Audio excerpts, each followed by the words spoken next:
Great. Laura Belgray, I am so thrilled to have you on the show today.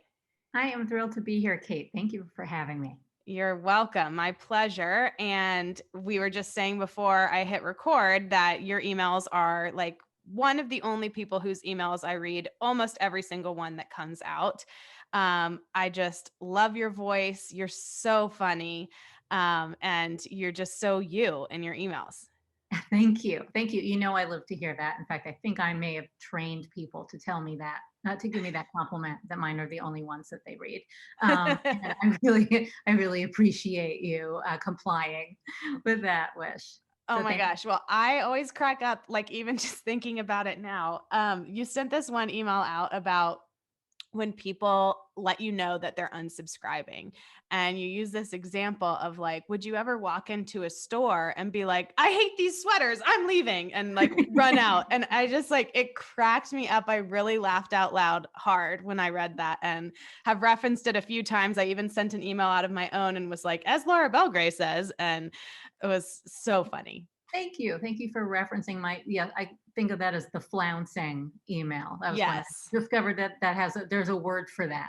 Yeah, Like flouncing. Okay, exiting tell towards everybody listening who's like, flouncing, what is this? Flouncing is when you decide that you must announce your departure, that you say, I'm leaving, I'm unsubscribing. This is a bridge too far. I don't like your tone. I don't like your language.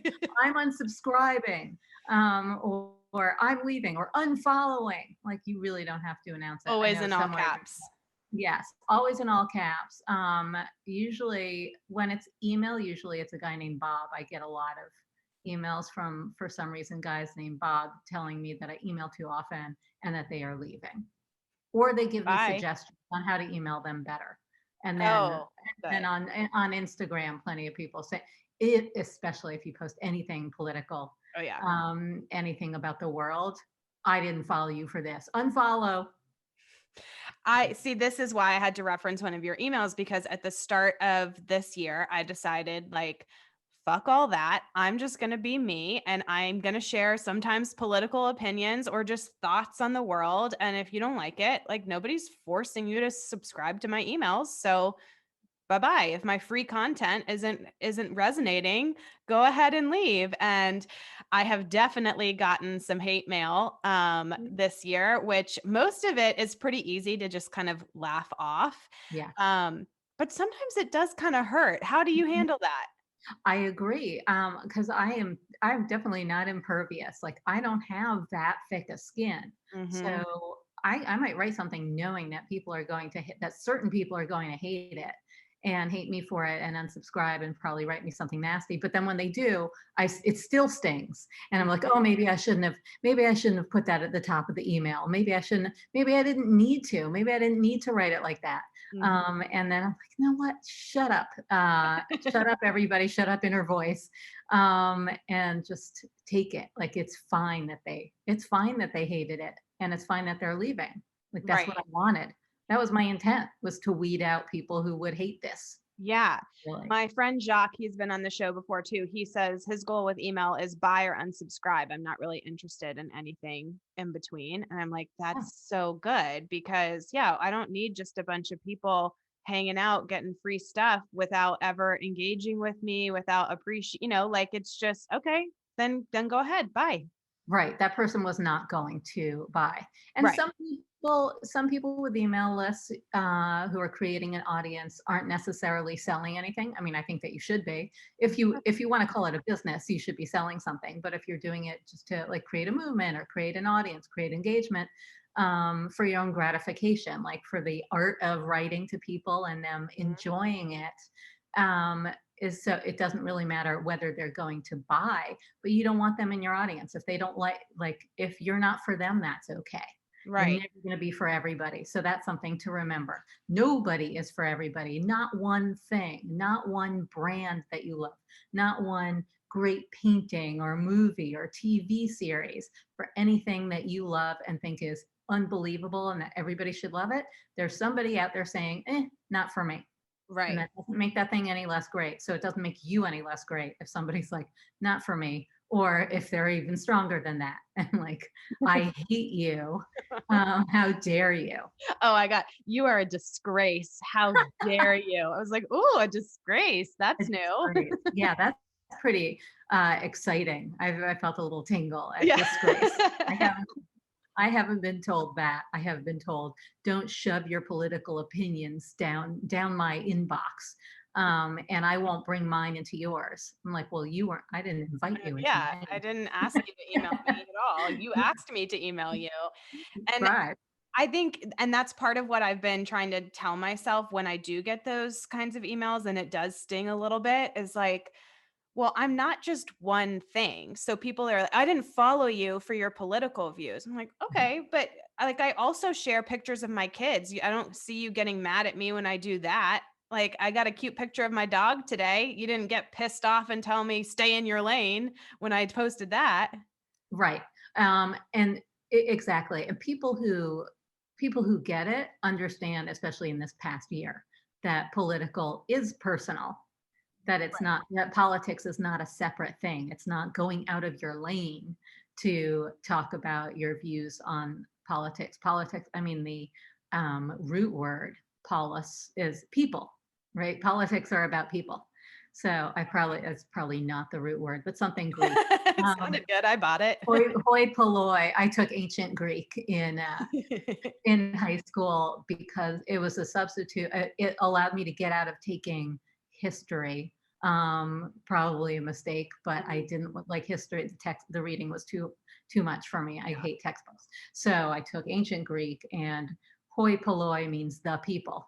And so politics are about is stuff about the people, Right. and your opinions are personal. Right. And this brings me to an interesting question. And I know we're like already getting way ahead of ourselves because I need to back up and tell everybody like who you even are and all Yeah. of that. But Stuff.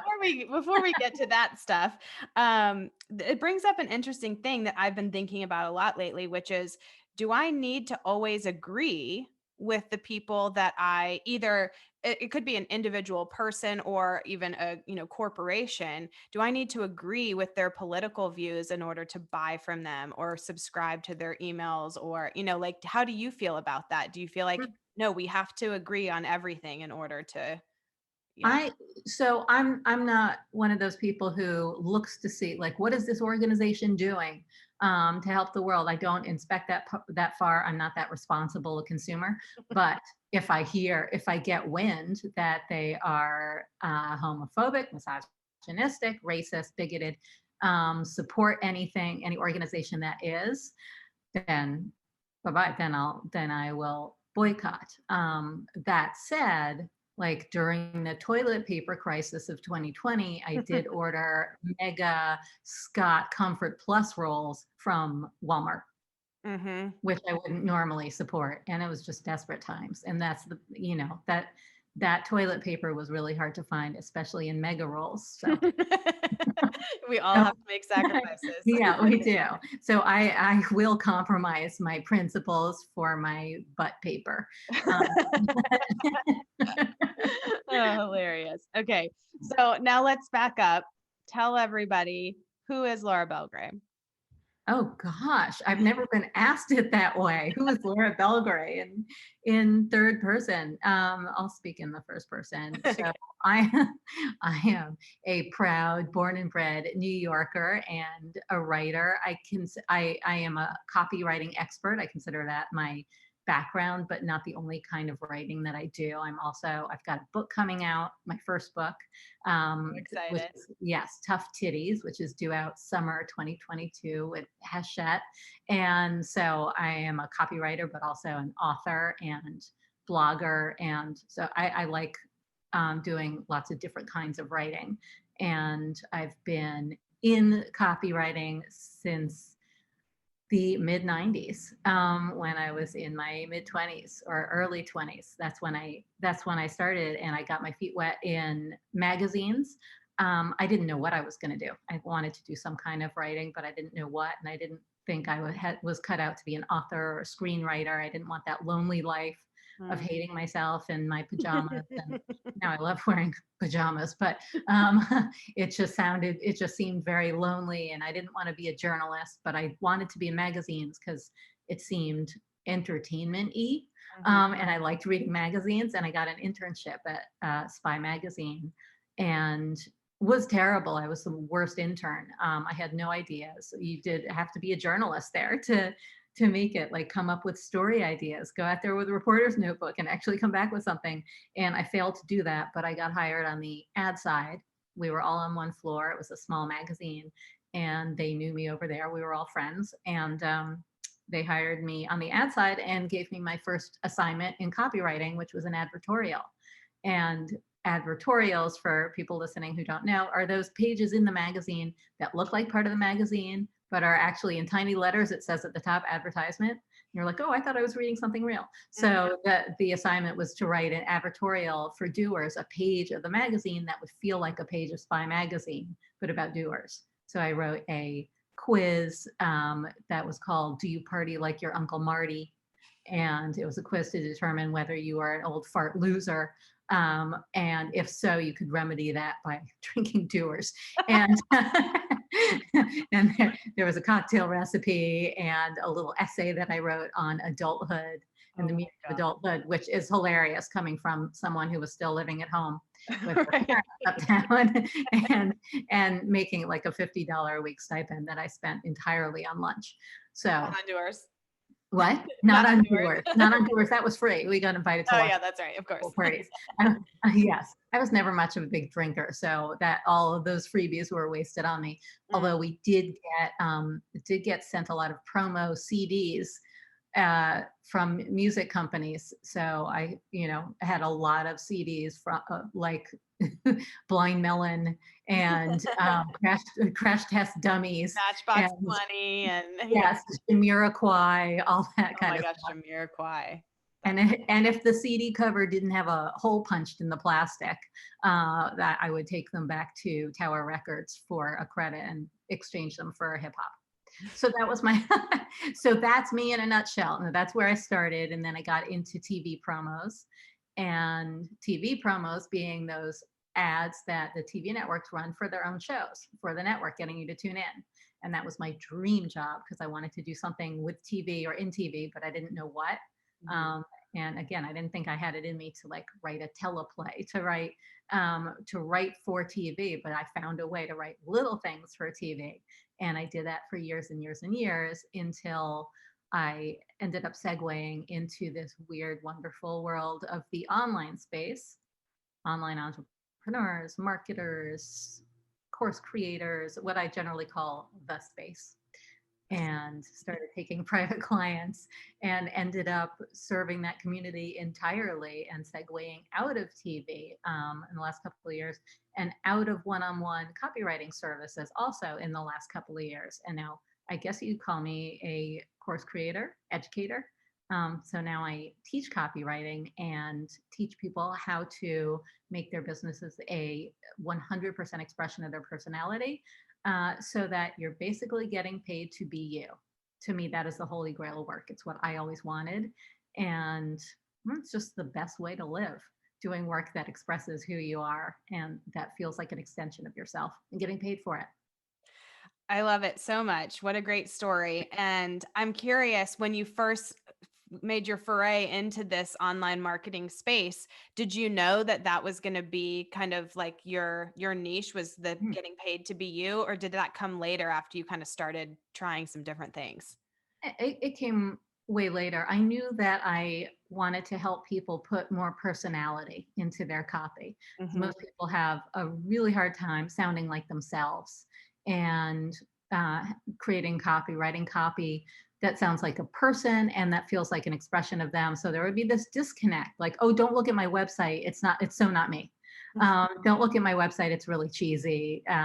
Here, and that creates a disconnect in your business and stops you from going as far as you could when you don't want to show what you do and direct people to the place where they can find out about you. Right. So for sure I was doing that. I just hadn't expressed it that way. I did express it that way about myself. I always said I want to get paid to be me. It was always kind of my dream. And then I realized, well, that's what that is. Mhm. It's not the same as getting paid to exist, unfortunately. Like getting paid to exist would be this is truly a dream. Lying on the couch, watching Real Housewives and eating ice cream mushed up with milk, which is how I like my ice cream, kind of like a milkshake. And then someone sends me a check for that. Yeah, that sounds That great. doesn't Yeah, that sounds great. That has not happened thus far. I have had gigs where, like one in particular, where I was paid to go to Vegas and have dinner with people and just hang out and brainstorm a little bit, but I wasn't charged with any deliverables. Like I didn't have to hand in anything. So Oh, interesting. that's as close as I've come to getting paid to exist. Right. But getting paid to be you is where you are doing something that you love and expressing yourself in that way, it is and you're doing something with that people are willing to pay for. You're providing them with the big V value, and they're paying for it, something that helps somebody or serves a need.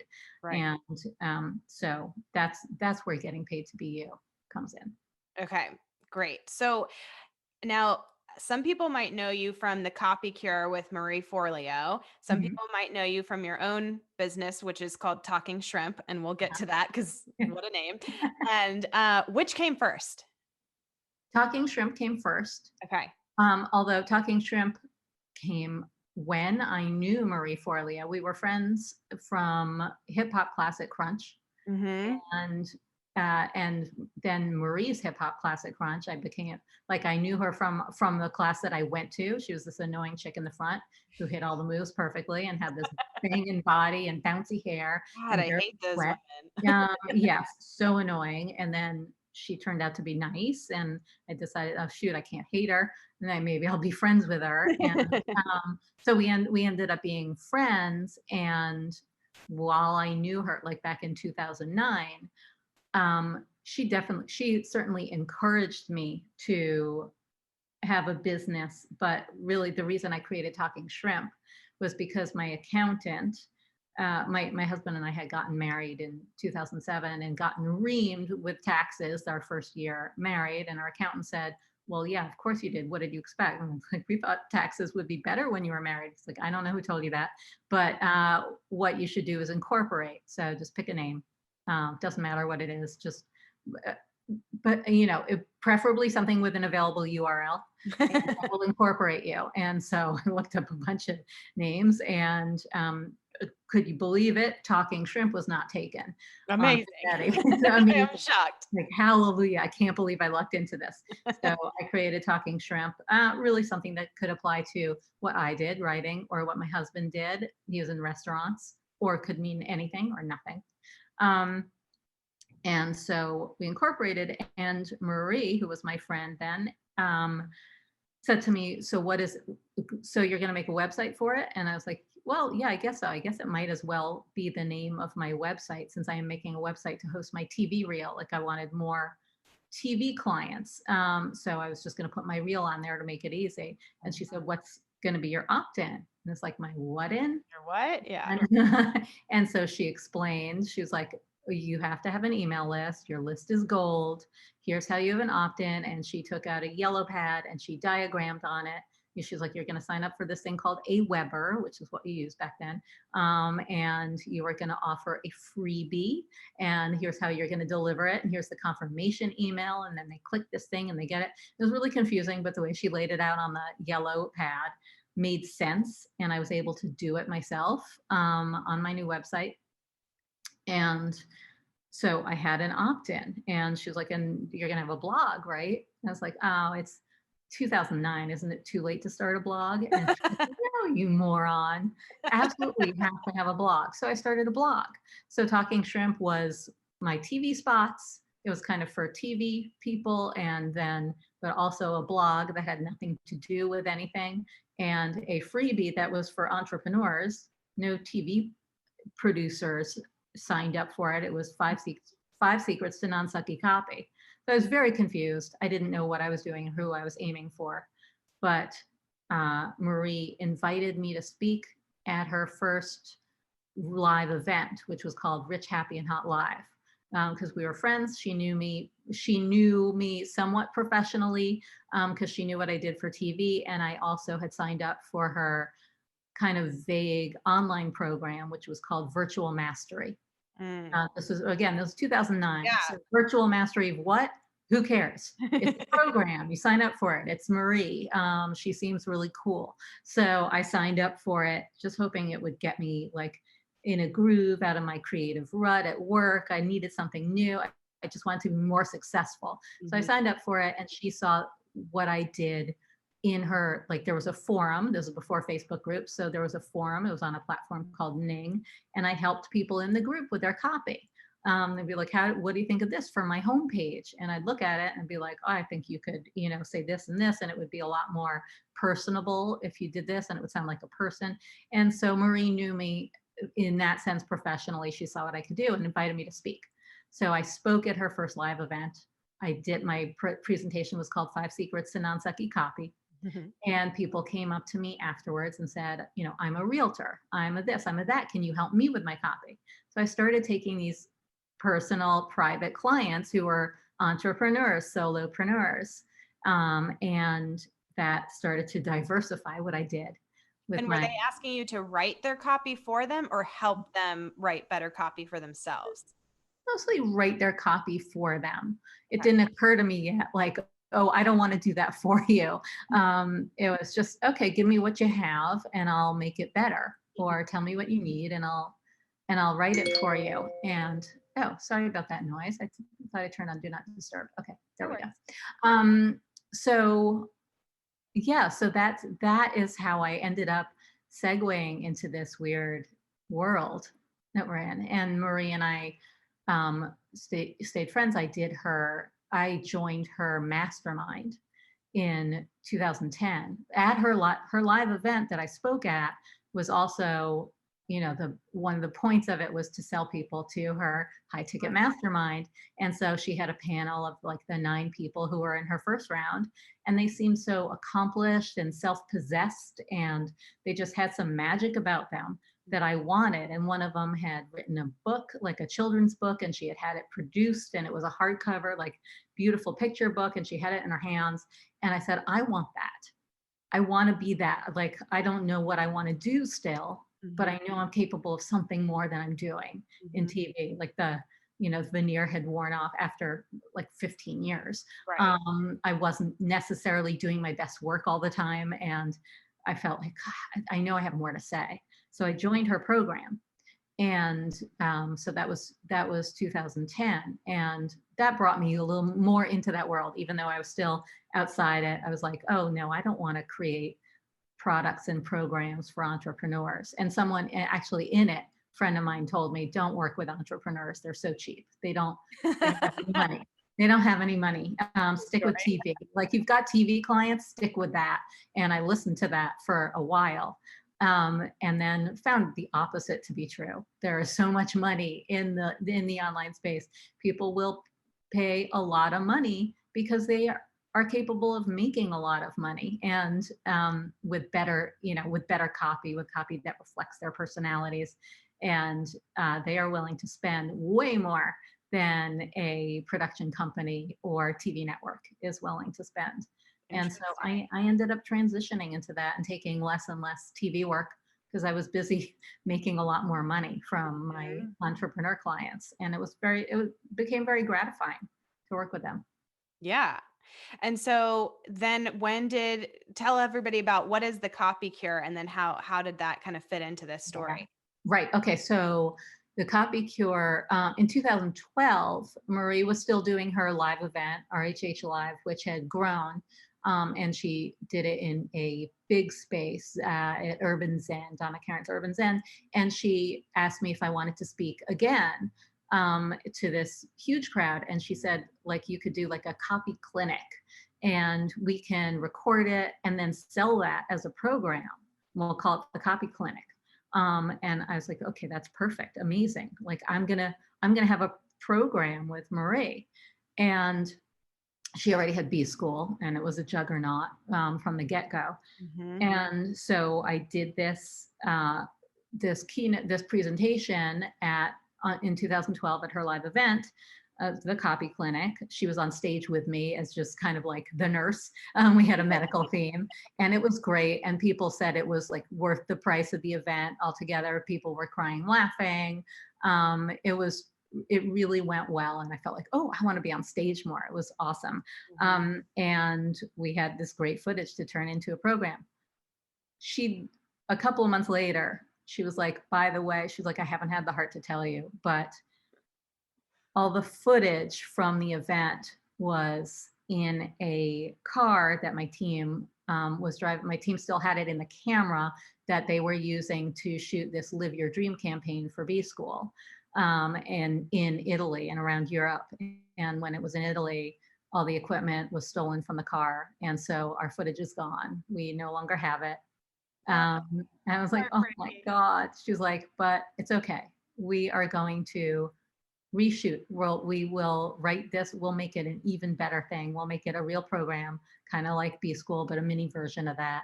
And then we started doing some digging around and saw that the Copy Clinic was taken as a name, and we had to come up with a new name, which is for the best. The Copy Clinic sounds, well, clinical. So I brainstormed a whole bunch of names and came up with the Copy Cure. We all agreed that that was even better. And so we wrote, it took at least a year to create, between me working on it and always trying to move it forward, and then getting together with her to shape it into something that was easily digested, because she's a master of teaching at presenting information.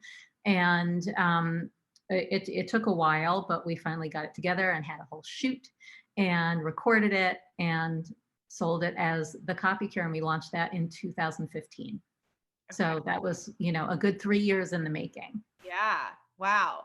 I mean, I love hearing that story, just because I do think people they look at like the finished product and they think like, oh, it just came together in a couple of months, or, like, oh, this was easy. And there's so much that goes into it. And yeah, Oh, look here, years of work and tweaking and losing things and having to start over, but all worth it in the end. totally worth it in the end. And we re-recorded it again in 2018.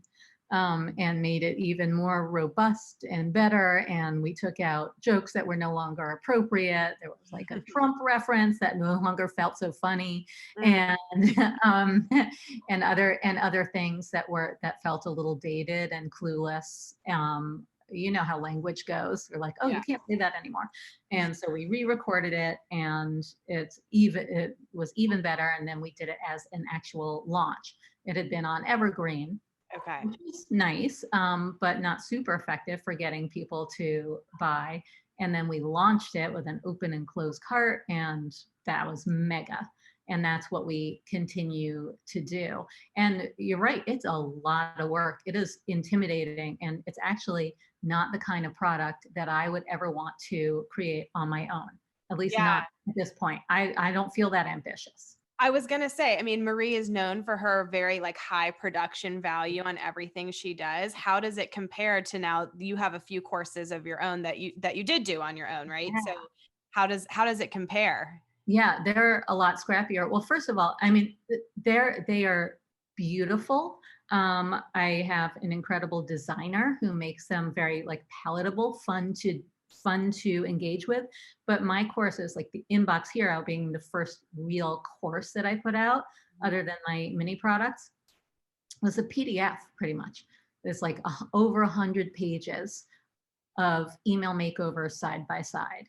And that was fun for me to work on, and easy for me to, just take out my laptop and be like, I'm going to do some Inbox Hero now, and go through a few emails and make them over, do them 1 by 1 or 3 by 3. And it came together eventually. And then I got to hand it over to my designer. So it was no big fancy shoot, no modules. And so I was creating something that was both doable for me to create, and also doable for someone like me to consume. And so is the Copy Cure. It's short, it's binge worthy, it's bingeable, and you get it all at once. So that's what I wanted also with Inbox Hero, but even more so, you can just dip into it.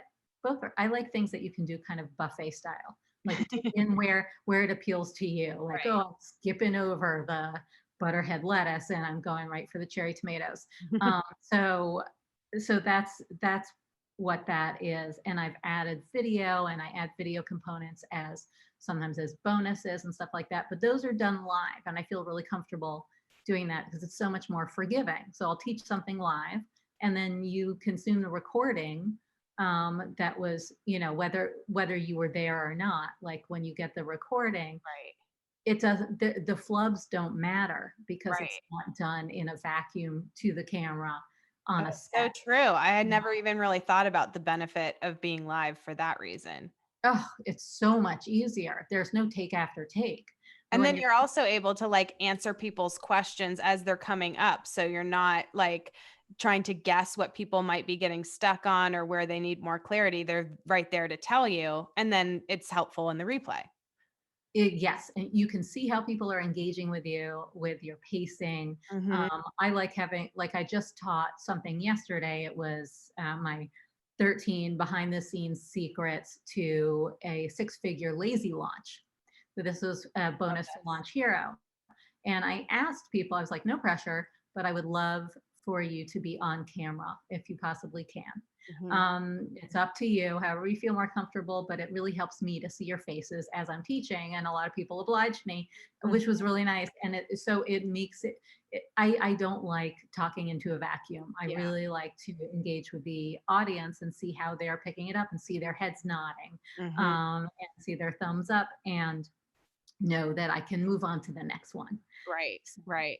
I think it's a great way to create assets is by teaching live. And then, sometimes you might do that for free or as a bonus. And then you package it, you can package it and sell it, or it becomes one of your assets, or maybe you use it as a bonus. Mhm. But instead of, like, anytime I try to do a video to camera without an audience, I do take after take after take, even a 1 minute video. Mhm. Any little flub, I'm like, oh no, starting over, no, cut, editor, forget that. And it's so frustrating. I get so mad at myself. I'm like, this was going to take me 2 minutes, and here it is taking an Right. hour. Oh yeah, when I do sometimes like little 15-second videos for Facebook ads, Mhm. and I mean, like you look at my camera roll after I've recorded this Yeah, 15-second thing and it's 45 15-second clips where I just am like, yeah. "Oh, I just said the wrong or it cut me off at just the wrong second," or oh my god, it's embarrassing. Exactly. I have actually storied a screenshot of my camera roll with, like, my face, 100 Yep. different times in the same outfit with the same expression. It's like, this is me This trying is to how get long it takes. one good take. Yep, totally. Well, I love that idea of doing it live. I'm actually launching a program of myself soon, and I want to launch it live, or I want to like teach it live as we're going through and kind of, I mean, I guess it would be dripping out the content because it doesn't exist until then. Yeah. And somebody told me like, well, you should probably get like 80% of it done and then just teach a couple of the things live. But now I'm like, it never really felt right to me. And now I'm thinking, no, let's do it live. It'll be so much better for everybody. Yeah, I think so. I mean, that is a style of launch. I think that's called a seed launch, right? Where you teach it as they go along. You ask them, you teach one thing, and then you ask their burning questions, and then you address those the next week. Hmm. And that's how the course comes together. It comes together. It's all done live with Yes. that first group. And then and then it's done, and then it's in the can, and Right. you can deliver it that way later, Right. if you want to. So I think And it's I great. mean, as a consumer too, I've joined courses or programs where you're getting the replay of what was taught live, and I still appreciate it, even just being somebody who is only watching the replay because people ask questions that I'm like, oh yes, I'm so glad you asked that because I was wondering the same thing, and Yeah. it just feels more casual and like easier to consume. Yes, and it feels more immediate, and the person feels more natural. Yeah. Don't like the rehearsed style of Yeah. delivering something to camera. Right. And it's the way that I've done it for, say, Copy Cure, and I think it's fine. People say the videos are great, but I way prefer myself in the videos that are done live. Right. And we do a lot of those in the Copy Cure too. I do like live with Laura sessions, and I do live, that's not live before an audience, but I have an audience of one, like one person from her team Okay. with me while I'm doing these website makeovers and copy makeovers. And Mhm. so they are done in real time without me being like, oh, okay, that wasn't good. Let me start over. Right. Well, speaking of keeping things real, I don't know if you can hear my dog barking, but she's been barking like crazy in the background. I haven't So, heard. okay, good. Thank God. I'm thinking, well, they can surely edit it out if they need to, but I don't know if it's distracting to you. She's driving me. No, no. Oh, now I heard a bark. Well, speaking of noises, I'm going to open my Pellegrino can. There Ah, you go. Yeah. so refreshing. Okay, Mhm. so gosh, where to go from here? One of the things that I wanted to talk to you about is this lazy launch style. So Mhm. I love this because I'm all about like, how can I work less and get more done, even though I'm working less? And uh, tell us, what does lazy launching look like for you? What does this mean? Yeah. So to me, a lazy launch means, and it may sound like a lot of work to you, it's not no work, but it means none of the things that you're supposed to do in a big launch, like webinars, a live webinar that you pitch from, Facebook ads, all the like, what are all the different things that you're supposed to do during launch, a live challenge, a Facebook group, all of that stuff that can go into a big launch. I don't do those. My launch is all email, and to me that feels lazy. To me Yeah. it feels like, and especially because my first one for Inbox Hero, that was my first own open and closed cart launch ever. And that was really kind of thrown together, like done on the fly. I decided I wanted to launch on my birthday, and I didn't really prepare. It was like, oh, Sandra, who's my manager, I was like, Sandra, by the way, I wanted to launch this on my birthday. And she's like, oh God, thanks for telling me like 2 weeks before your birthday. So I just started writing emails for it. Mhm. And, and I wrote a sales page from the back of a big event room, from the back table of Copy Chief Live, where I was speaking. And then while I was listening to other speakers, sorry to say, I was writing my sales page, trying to listen, give them the courtesy they'd given me, also putting together a sales page. And I wrote it totally on the fly, and then continued to write some emails, like took off the next day. It was my 50th birthday. Took off the next day for Mexico City, and decided to throw in a couple of emails from there, Mhm. because I like doing that. Like I love sitting, I especially love sitting in a hotel like breakfast room with my laptop and writing an email, firing off emails. So it was all emails, none of the other stuff, no affiliates either. That's also in the list of things that are not in a lazy launch. Right. And And it was. why email? I mean, both in terms of for the lazy launch, but also, I mean, email is like that's your thing, right? So correct me if I'm wrong. I mean, I know we're all kind of like dabbling on social media, but it seems like you really have gone all in on like email is your method of communicating with people. Yes, and I do, right, I also do engage on social media, like, I like Instagram for getting people to my email, but remember I said before that Marie told me when I was putting together my site, she was like, "What's your opt-in? Your list is your gold." Mhm. And I didn't really understand that. I didn't understand why or what to do with them, but she was absolutely right, and this is the stuff that she still teaches in B School, and she also tells you, like, not to put those social icons on your homepage or anywhere on your website, your Instagram, where people are going to click away from your website. You want them to stay on your website and get on your email list. Mm. And the reason for that is your connection with your email list is so much stronger and more immediate than your connection with anywhere on social media.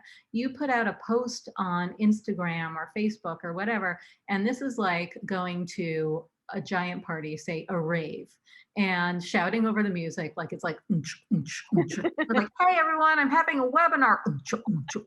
5 ways to step into your greatness. And then the next day being like, well, you didn't show up to Nobody signed up. no one signed up. I told you about it at the party. Oh, you were at the party? I didn't even see you at the party. I definitely didn't hear you at the party. That's social media. Like, if you are very lucky if, I don't know what 2% of people who follow you actually see and engage with your post. Most of us, We scroll, scroll, scroll. Sometimes maybe something catches our eye. We like it. Maybe we'll come back to it later. Usually it's just like, oh, I don't have time to read this right now, but I'm gonna like it. Yeah. It's a friend. I'll like it. Um, and whereas email, first of all, your emails are not subject to this algorithm that is designed to make you pony up money to be seen more. Your emails land in someone's inbox in the order in which they were sent, right? Right. So you like it's going to hit hit their inbox, unless it hits their spam. That's a whole other can of worms. But it's going to go to their inbox and they will see it. And whether they open it is a whole other thing. That's an art in itself. But you have the power there Right. of Right. getting them to open it and being seen by them and getting them to engage with it. So I can post, whether it's a blog post or something I'm selling, I can post about it on Facebook, on LinkedIn, on Instagram, and get decent response, maybe a few people clicking over. But then I send it out in an email, and it's hundreds of clicks, maybe thousands, Mhm. and people can get people to share it or buy it or engage. It's such a much more intense relationship between you and the person on the other side, person whose inbox it is, than it is between you and the person scrolling Yeah. through social media. Totally. Okay. I love that so much. So, how do you be more of yourself in your emails? If people are like, okay, I'm fine with that, but I'm kind of boring, or I don't know how to put myself into my emails. What's kind of a good starting point? Yeah. Well, first of all, you want to sound like you. You want your words to sound like talking. Don't think of it as copywriting. Think of it as copy talking. Hmm. And so this is a very like basic element of it, but something that people are not trained to do, which is use contractions. Your right, if you touch type, your right pinky hits your old friend Mr. Apostrophe, and you should work that key into putting in those combo words instead of um, you know I am going to teach you, I'm going to teach you, Hmm. instead of I am so glad that you are here, I'm so glad you're here. Right. So and what you want to do is read your writing out loud, and anywhere that it doesn't sound like you or it doesn't sound like talking, and you find yourself changing it in your mouth as it comes out of your mouth, change it on the page accordingly. So make it sound like a person. Oh, I And love then, that idea. yeah, and I like to make every email what I call an EFAB, an email from a bestie. So I picture an actual friend on the other side of the email. I picture a friend opening the email. And if you have trouble doing that, you don't have to compose the email in your, ESP platform. You could compose it in actual email. Just bring up an email and say like, okay, I'm going to practice dashing this off to a friend. And you could even put their name in the field and just say like, hey, and what would you tell that friend? How would you say it to that friend? Right. Um, so that makes a big difference in how your voice comes across. Instead of thinking I am writing to thousands of people or Right. I'm writing to hundreds of people, write to one person. And you want to do that both mentally, like picturing one person, and also verbally on the page. You don't want to say some of you might know this about me, some of you might not know. You don't want to address an audience of multiples. Mm, We're not gathered around our laptops being like, hey, everybody, it's an email from Kate. Let's all read it together. It's one person reading it, and they want to feel like it's from you to them. So make it personable and make it in that format, like it's from one person to one person, to your yeah. BFF, and be conversational and chatty. And you want to use stories from your life, little details from your life. These become kind of recurring themes that they create. So just for instance, I always mention, uh, not in every email, but often mention Real Housewives, especially when Real Housewives of New York is in season. I mention them a lot. Almost everybody in my audience knows that I'm a Real Housewives freak. And so it becomes, do you know this term, an Easter egg?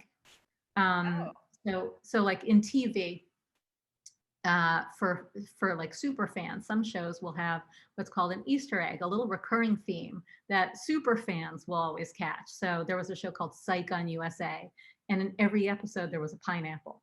You never knew how they were going to work in the pineapple, but fans would be like, "Oh, there's the pineapple." Mhm. Non-fans might not notice a pineapple or make anything of it, but it makes people feel included. It creates a culture, an insider culture around you, so Right. that people who are fans feel included. They feel like they know you. They feel like they would be friends with you in real life, or might feel like they're already friends with you. You just don't know it. Mhm. So when you use those personal details from your life and tell those stories, and the stories might be about, might be about people in your family, or the stories might be about business, like you mentioned the one where I talked about people flouncing.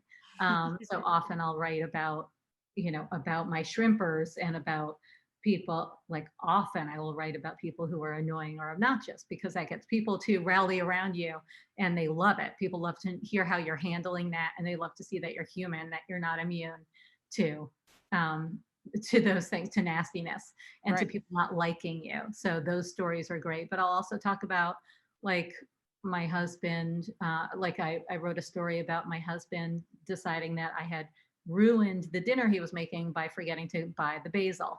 And it was a story about like the hunt for basil, and him saying like, never mind, don't worry about it, don't go to the store. I mean, the pasta's not going to taste like summer, but it's And fine. how do you end up like I think you do such a good job of tying it into like a larger lesson or something like it Mhm. the story is never just about what the story is. Right. So you don't really have that privilege in emails that people have signed up for, unless they're just signing up for your stories. But usually they're signing up for something else, for information, to inspiration, to learn from you in some way. So if they're reading a story from you, they're wondering, okay, what's the point? What's going to be the tie-in? How does this relate to me or life? Or where's the lesson here? So I do always bring it to some kind of a call to action or a point. So, for instance, the basil story, I think the main problem, the main obstacle there was that the store was closed, and we didn't really know our neighbors. And I was like, what about the people next door? It's like, we've never even talked to them. You can't just go knock on the door and ask for basil. And I was like, this is what happens when you don't have relationships with people. When you want to, I think the email was called How to Ask for Things. Mm. And so it's like, to be able to ask for things, you have to build up relationships first.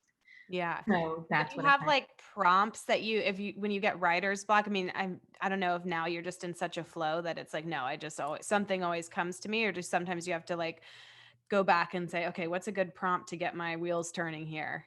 I think prompts are really helpful. I don't actually tend to use them, although I would as a last resort. Like um, I might look up story prompts online, and there will be tons, or the ones that we have from the Copy Cure. I might open that up and see like what prompts are gonna help me create an email. But usually when I have nothing to write about and no story that's appealing to me from I keep stories in an Evernote so that I don't forget them, because otherwise I will forget them. So little snippets in there. If there's nothing in there that I'm feeling, then I will say, like, what's one thing that I can say today? What's something that I've used lately, just a resource, maybe from my resources page, that I should tell them about. Because Mhm. no, people aren't like going there and digging into it every day. So they don't know it's there necessarily. So if I come up dry tomorrow, I might write an email about this thing that I use called Clipboard History 2, which is a Chrome extension. I've actually been saving that one to like for a day when I have nothing to say. I'm like, Mhm. okay, I'm going to write about clipboard history too, because it's such a lifesaver, and it's good for anyone who does any work or writing online. So that's, or I might be like, okay, what am I watching? Um, have I been enjoying anything on Netflix? I'll write about that and just say, here's something I'm loving on Netflix. Having a rough week, but this is saving my life. You should watch, Bridgerton. Mhm. So it can, and nobody ever unsubscribed because your email was too short. So that's my mantra. Mine That's never end up as short as I think they're going to. I'm like, oh, this is going to be the shortest one ever. I get really excited about it, and then it ends up long anyway. right. I know. So, how many emails do you typically send out in a regular week, like not during a launch? Three, Three. typically three, Monday, Wednesday, and Friday. Okay. And I mean, I'm sure you get people that are like, you're emailing me too much. Yeah. Well, most of them quietly unsubscribe. I get a lot of unsubscribes, but I find it worth it because I make a lot more sales. I make a lot more money over the course of the year when I email a lot than Yeah. when I email less, and I become more top of mind to the people who do open the emails. So Right. yes, that is too many emails for some people, but a lot of other people will say, "I love your daily emails."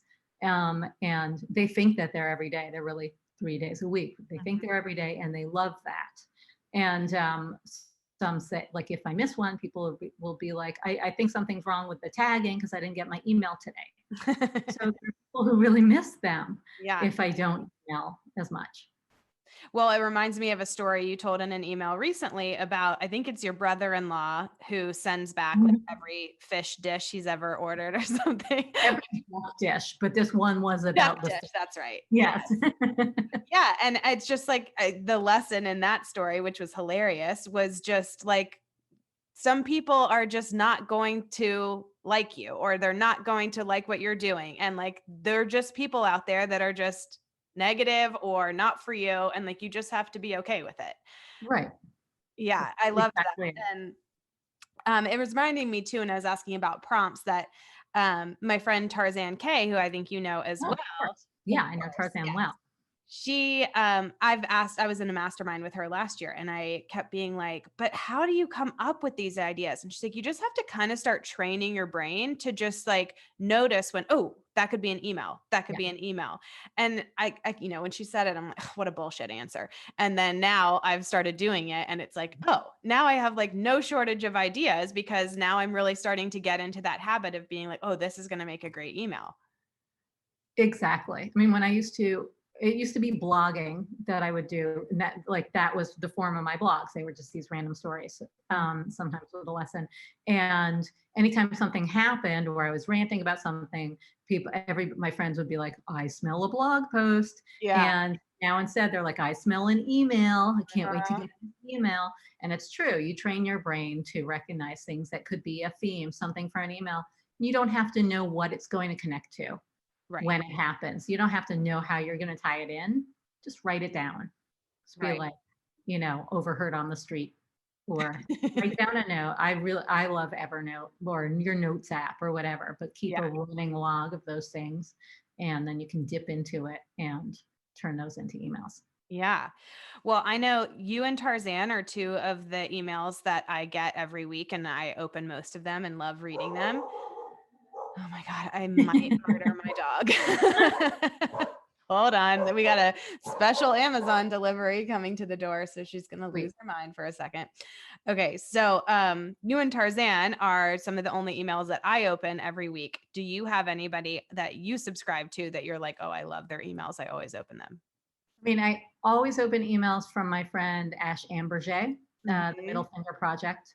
I think I always open Alexandra Franzen's. She doesn't email all that frequently, but she's established herself as kind of a dependable. She used to email more, but still, like, she has not lost trust, I don't think, with her audience. So hers always. I usually open Cole Schaefer of Honey Copy. Mhm. His are great, and I don't think if there's anyone whose emails I always open. Not so much anymore, just because I'm so busy. And Ann Handley. Ann Handley's are fabulous, and she's one of the few people who, to me, like, get away with the bi-weekly. Not It's not bi-weekly, it's, I get, what is every other week, like every two Yep, weeks she writes an oh no, email. that is She bi-weekly. fortnightly is what she calls it. It's fortnightly. It's not a very sexy modern word, but like her emails are legendary. And if you sign up for them, they're called Total Anarchy. And you will see why. They're really good. Yeah. There's really well curated and excellent. Always a great story, always great resources. So those are amazing. Yeah. Well, I think anybody listening who is just struggling to write good emails and coming up with ideas, and I've been a journalist. I was a journalist before I also crossed over to the dark side of online marketing. And the best, whenever I had writer's block, like the best thing to do is just go read good writing. So I feel like there's so many people who I just subscribe to their emails. Like I'm never going to buy from them necessarily, but I just want to see what they're doing and get inspiration and read good writing. Oh, totally. It's worth it for that. And I also recommend reading like actual books, but not business books.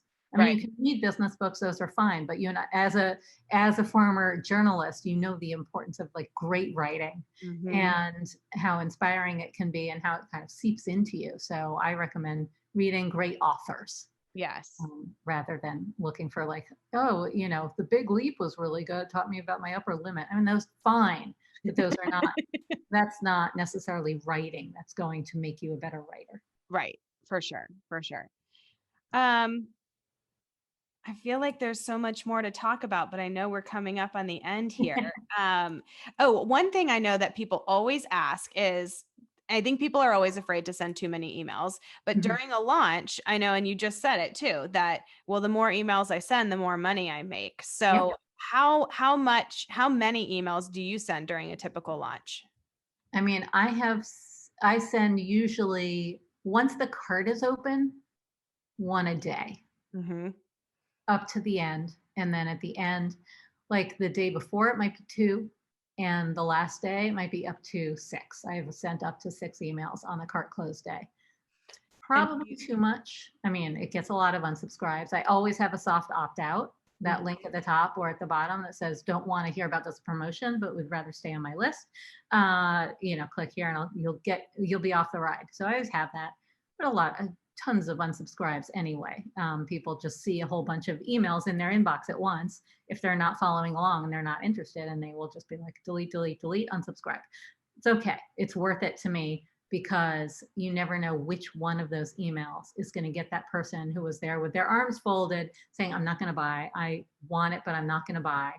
I don't even want it, but I'm reading these, but I'm not going to buy. You never know which one of those is going to get that person to say, okay, you got me. Oh, I've done that so many times myself. It's just like I keep reading these emails because they're interesting. Maybe I'm learning something about it. I have no interest in what you're selling, no interest at all. And then by the end, just something hits and I go like, all right, fine, take my money. Yes, exactly. So you don't know which one it is. Email gives you the opportunity to hit different people in different ways and from different angles. There are so many different drivers that drive us to buy. One person might be more susceptible to FOMO, like, oh, everyone's doing it, I got to do it. Mhm. Another might be driven by desire, like, oh my gosh, that's the picture of a life I want. That's what this does. Okay, you got me. Another might be driven by pain, like, okay, you're going to solve that problem. Right. That is my big problem. I didn't realize that. I'm glad I opened this email. Hmm. Um, and so they're all different components that you can address one by one in your emails rather than trying to lump them all into one. Into one. Right. Exactly. Now, when do you have any automation set up with your emails that are like if somebody first subscribes to your list, they go through a welcome series or something like that? I do. I do. I have to switch mine up because it really wasn't designed to sell. Like in the beginning, it was designed to get somebody engaged, and it works for that. Hmm. Um, and to get someone engaged, to get them to know me and feel connected with me, and then and give them some tips and prepare them for what's coming up. And like my first welcome sequence had one that said, "Here's where it gets weird." That was the subject line, and it's like, I've been giving you tips about copy, so from this point on, you're going to get a lot of random stories that have nothing to do with anything. You in? And that has changed. I now actually deliver, what people expect in terms of quote unquote value. In that, I give them some kind of a point. Most of my emails give something in the way of whether it's an actionable takeaway or just something to think about, or some tool or thing like recommendation book, Netflix show. Most of them deliver something along those lines. So I don't have to say, here's where it gets weird. Like you Right. already know that my writing might be weird or it might be a certain style, but it's not going to be like a turn. Right. Um, And then when you're in a launch, are you sending it to people who are like new to your list or in a welcome series? Do you pause it? Are you leaving those people out? I think I know that there is a pause. There is a like a slight delay, so that the people, and this is something I'd like to finesse. It's tough Mhm. because I don't want to hit people with the middle of a launch sequence when they've just joined my list. Right. I would love for them to get it from the very beginning, but if they're at the end of the cart, they can't. So it's not something that I have perfected or figured out completely. I know that people who are brand new to my list might not get those launch emails. They might be left out of this launch, and I have to content myself with like, it's okay, they'll be here for the next launch. They're probably not ready yet. Whereas I'm Right. like, oh no, they're missing out on it. I'm selling and I don't want them to miss out. Like, it's okay, they'll be Yeah. around for the next one. Right. Exactly. So, two more questions for you. Who replies when you send out emails with a lot of yourself in them? You get a lot more replies than when you just send out generic emails. So, Oh are yeah. you replying to all of these people that respond? You have somebody on your team? Do you just not Mhm. reply to any of them? No, it's a mix. I now have someone on my team who's really on Sandra's team. Sandra, my manager, has her own team. And so another Laura B, answers the replies to the welcome sequence. And it's hard for me to give that up because I really like getting those replies and I like replying to them, but I don't have time and it can be many a day. Um, and then to the emails that I send out throughout the week, I receive all of those. They go to my inbox and I write back to all the ones that I have time to. It's part of the joy of it. Like it's, it's like applause if Yeah. you're doing theater or something. So it's hard for me to resist that. And then at some point, if it's tons of replies to one email, I might stop and just leave them unread and Laura B will take care of them. Okay. And then is Laura B replying as you, or Yeah. no, she's saying this Yeah. is, I'm on Laura's team. I'm a different Laura B. Yeah. Yeah, initially we had someone replying as me and it was just weird. I was like, no one can do my voice. Yeah. Sorry. Like I know that there are voice guides and you can train people to write in your voice, but for me, I don't believe that. It's an ego thing. I think I'm a special snowflake and my voice is so unique that nobody could capture it, but I really feel that way. I'm like, Yeah. nope, Are I you a wouldn't type say that. 4 on the Enneagram? Sorry. Are you a Oh, type 4 on the don't Enneagram? I don't know. I take those tests and I'm never satisfied with the answer. I never feel like it types me, so I don't remember what I am. Okay, well, type 4 is the ones that think they're special snowflakes and yeah, Probably not. yeah. Yeah. So, I love it. Okay, now you mentioned Sandra and her team, but and again, maybe correct me if I'm wrong here. I feel like I've known and heard about you that you have this seven-figure business, but you don't have a big team. It's mostly you doing a lot of the work. Is that correct? Yes, I have one. I mean, my one person is Sandra. I don't have anyone on payroll. So Okay. she's an independent contractor. So I can, legitimately, technically say I'm a team of one. Mhm. That's not really true. I mean, I don't think I could never do this. I know that I could not do this without Sandra. She, like, bringing her on is what has allowed me to grow my business to Mhm. 7 figures. It was just entirely a client-based business, where I was serving one-on-one clients, and that was the extent of it. And then there was CopyCure, but Mhm. that wasn't, that's something I'm a partner in and don't have to run. Right. Without Sandra, I never would have had the bandwidth or the guts or any of that or the know-how to, like, start creating courses and delivering courses and have a group program, Shrimp Club. I mean, it's because of her support that I'm able to do all those things and that I was able to quit client work, which Mhm. was easy. That I had automated. People would book it, they get the Google Doc, I used Acuity. It was all pretty seamless. But So even having just one person on your team is pretty rare to grow to a seven-figure business and just have it be you and Sandra. Do you have lots of contractors, or have you just decided like, I'm just not going to do all the things and just really focus? yeah, I mean, I do have some contractors like Michelle Martello, I think I mentioned before, maybe not by name. She's the designer I mentioned. She's a designer, developer, really online strategist. Mhm. So she has helped me with when it comes to design. Not only does she help me, like, does she package things for me and help me with my, like, she designed my website and developed it and customizes things for me and makes things look nice, but she's also taught me things, like she'll do tutorials with me and show me how to do Photoshop, and so I can make my own quote cards. I know you can use Canva, but she's like, Canva won't do what you want it to, not with your font. She likes things really custom. So she teaches me, she helps me. So she's been wonderful. Again, she's a contractor, so she's not technically on my team, but she is Right. for sure my go-to. Mhm. And um, and then that's pretty much it. Like I have, I have a lawyer, and Is so the there's smallness intentional?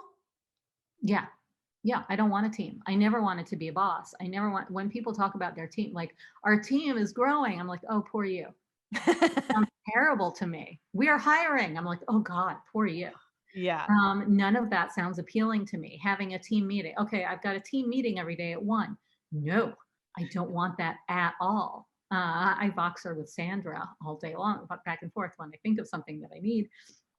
And we talk about things, but we rarely have meetings, Mhm. actual meetings. And I don't want to run a team, and I don't want people on payroll. And especially during the pandemic, when people were like, oh, I had to let go people on my team, or I'm responsible for all of these people feeding their families. Like, that sounds like hell. I Yeah. want none of that. I just don't, that's not something I want in my business, in my life. I might change my mind at some point. Um, like, it's probably what it takes to make multiple 7 figures on your own. But for now, I'm really happy with the one person. Yeah. Well, and I think not to put words in your mouth, but it's also about deciding like, well, a lot of times you need to make more money in your business to pay for all the people that are on your team. And it's like, well, maybe this is just enough for me. And I don't need more money than this. So I don't need to grow my business further. And I don't need to hire more people to do that.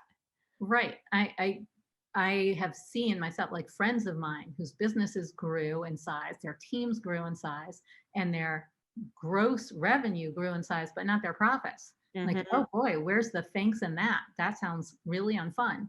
Hmm. To to like make more money, but you're not keeping more money. But now you're responsible for all these people, and you must make more money in order to pay for them. That Right. sounds unfun. I know that's how businesses work, but it sounds unfun to me. It's not what I want.